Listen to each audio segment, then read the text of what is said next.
ರಾಜ್ಯದಲ್ಲಿ ಸದ್ಯಕ್ಕೆ ದೊಡ್ಡ ಮಟ್ಟಕ್ಕೆ ಸದ್ದು ಮಾಡ್ತಾ ಇರೋದು ಕುರ್ಚಿ ಕಾದಾಟ ಅಲ್ಲ, ಅದಕ್ಕೂ ಜಾಸ್ತಿಯಾಗಿ ಸದ್ದು ಮಾಡ್ತಾ ಇರೋದು ಹನಿ ಟ್ರ್ಯಾಪ್ ಯತ್ನದ ಸುದ್ದಿ. ಹನಿ ಟ್ರ್ಯಾಪ್ ಯತ್ನದ ಬಗ್ಗೆ ತನಿಖೆ ಮಾಡೋದಕ್ಕೆ ಸರ್ಕಾರಕ್ಕೆ ಮನಸ್ಸಿಲ್ವಾ ಅನ್ನೋದು ಸದ್ಯಕ್ಕೆ ಹುಟ್ಕೊಳ್ತಾ ಇರೋ ಪ್ರಶ್ನೆ. ಕಾಂಗ್ರೆಸ್ನ ಪ್ರಭಾವಿ ನಾಯಕನನ್ನ ಹಣಿಯೋದಕ್ಕೆ ಹನಿ ಟ್ರ್ಯಾಪ್ ಪ್ರಸ್ತಾಪ ಆಯ್ತಾ? ಹನಿ ಟ್ರ್ಯಾಪ್ ಷಡ್ಯಂತ್ರದಲ್ಲಿ ಆ ನಾಯಕನ ಕೈವಾಡ ಅನ್ನೋ ಚರ್ಚೆ ಶುರುವಾಯಿತು.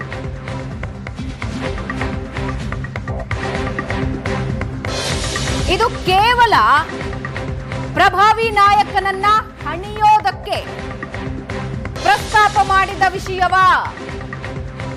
ಹನಿ ಟ್ರ್ಯಾಪ್ ಯತ್ನದ ಬಗ್ಗೆ ತನಿಖೆ ಮಾಡೋ ಮನಸ್ಸೇ ಇಲ್ವಾ ಸರ್ಕಾರಕ್ಕೆ? ಕಾಂಗ್ರೆಸ್ನ ಪ್ರಭಾವಿ ನಾಯಕನನ್ನ ಹಣಿಯೋದಕ್ಕೆ ಹನಿ ಟ್ರ್ಯಾಪ್ ಪ್ರಸ್ತಾಪ ಆಯ್ತಾ? ಹನಿ ಟ್ರ್ಯಾಪ್ ಷಡ್ಯಂತ್ರಕ್ಕೆ ಆ ನಾಯಕನ ಕೈವಾಡ ಅಂತ ಚರ್ಚೆ ಶುರುವಾಗಿದೆ. ಹನಿ ಟ್ರ್ಯಾಪ್ ಕೇಸಲ್ಲಿ ಎಫ್ಐಆರ್ ಆಗಲ್ವಾ? ಎಸ್ಐಟಿ ತನಿಖೆಯೂ ಇಲ್ಲ. ಹನಿ ಟ್ರ್ಯಾಪ್ ಯತ್ನದ ಬಗ್ಗೆ ಕ್ರಿಮಿನಲ್ ಕೇಸ್ ದಾಖಲಾಗೋದು ಕೂಡ ಡೌಟ್.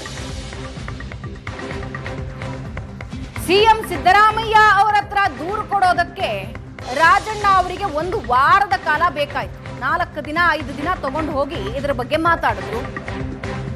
ವಿಧಾನಸಭೆಯಲ್ಲಿ ಘಂಟಾಘೋಷವಾಗಿ ದಾಖಲೆಗಳಿವೆ ಅಂತ ರಾಜಣ್ಣ ಹೇಳಿದ್ರು. ಆದ್ರೆ ಆಮೇಲೆ ಹೇಳ್ತಾ ಇದ್ದಾರೆ ದಾಖಲೆಗಳು ಇಲ್ಲ,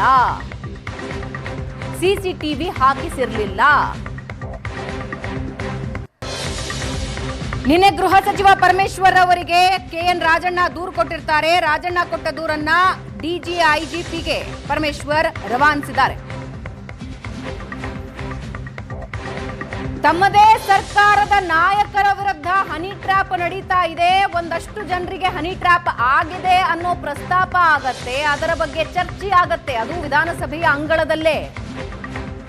ಅದಾದ ಮೇಲೂ ಅದರ ಬಗ್ಗೆ ತನಿಖೆ ಆರಂಭ, ಎಫ್ಐಆರ್ ದಾಖಲು, ಇದ್ಯಾವ ಪ್ರಶ್ನೆಯೂ ಕೂಡ ಇಲ್ಲಿ ಉದ್ಭವವೇ ಆಗಿಲ್ಲ. ಯಾವ ರಾಜಣ್ಣ ಹನಿ ಟ್ರ್ಯಾಪ್ ಬಗ್ಗೆ ಮಾತಾಡಿದ್ರು ಅವರು ದೂರು ಕೊಡೋದಕ್ಕೂ ಮನಸ್ಸು ಮಾಡಿಲ್ಲ. ಪರಮೇಶ್ವರ್ ಅವರ ಹತ್ರ ಹೋಗಿ ಮಾತಾಡಿದ್ದಾರೆ, ದೂರು ಕೊಟ್ಟಿದ್ದಾರೆ. ಅದನ್ನ ಆಬ್ವಿಯಸ್ಲಿ ಪರಮೇಶ್ವರ್ ಅವರು ಡಿಜಿ ಐಜಿಪಿಗೆ ರವಾನೆ ಮಾಡಿದ್ದಾರೆ. ಅಷ್ಟೇ, ಅಲ್ಲಿಗೆ ನಿಂತು ಹೋಗಿದೆ.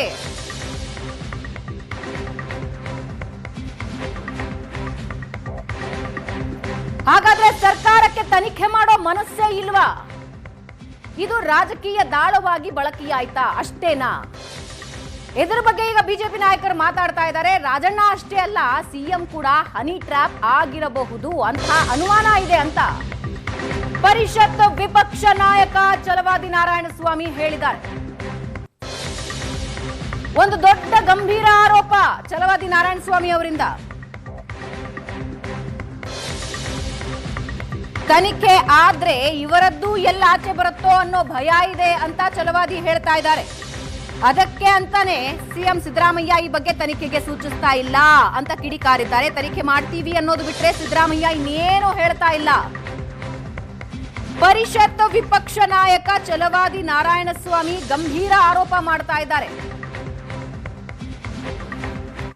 ಹನಿ ಟ್ರ್ಯಾಪ್ನ ವಿಚಾರ, ಇದರಲ್ಲಿ ಬಿಜೆಪಿಯ ಯಾವ ನಾಯಕರು ಇಲ್ಲ. ಇದ್ದಿದ್ರೆ ಈಗಾಗಲೇ ದೊಡ್ಡ ರಾಮಾಯಣ ಆಗ್ತಿತ್ತು. ಅದನ್ನು ತಗೊಂಡು ಯಾವುದೋ ಒಂದು ಇನ್ವೆಸ್ಟಿಗೇಷನ್ಗೆ ಕೊಟ್ಬಿಡ್ತಿದ್ರು. ಇದು ಹೇಗಿದೆ ಅಂದರೆ, ಕಾಂಗ್ರೆಸ್ನ ಮನೆ ಮೇಲೆ ಕಾಂಗ್ರೆಸ್ನವರೇ ಅತ್ಯಾಚಾರ ಮಾಡ್ದಂಗಿದೆ.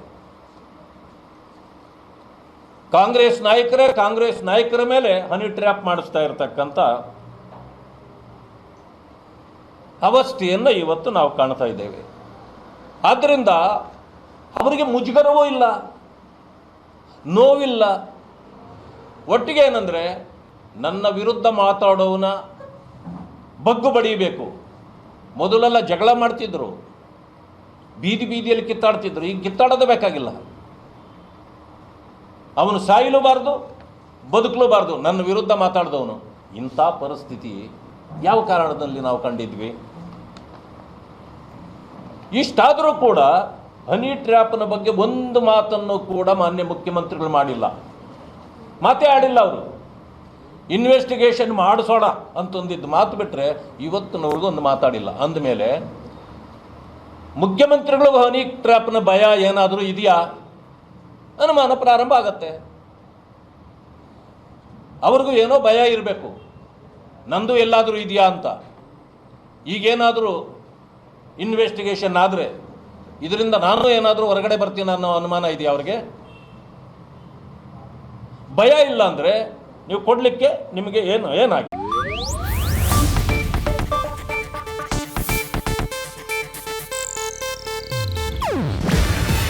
ಇದು ಏಷ್ಯಾನೆಟ್ ನ್ಯೂಸ್ ನೆಟ್ವರ್ಕ್ ಪ್ರಸ್ತುತಿ. ನೀವು ನೋಡ್ತಿದ್ದೀರಾ ಏಷ್ಯಾನೆಟ್ ಸುವರ್ಣ ನ್ಯೂಸ್.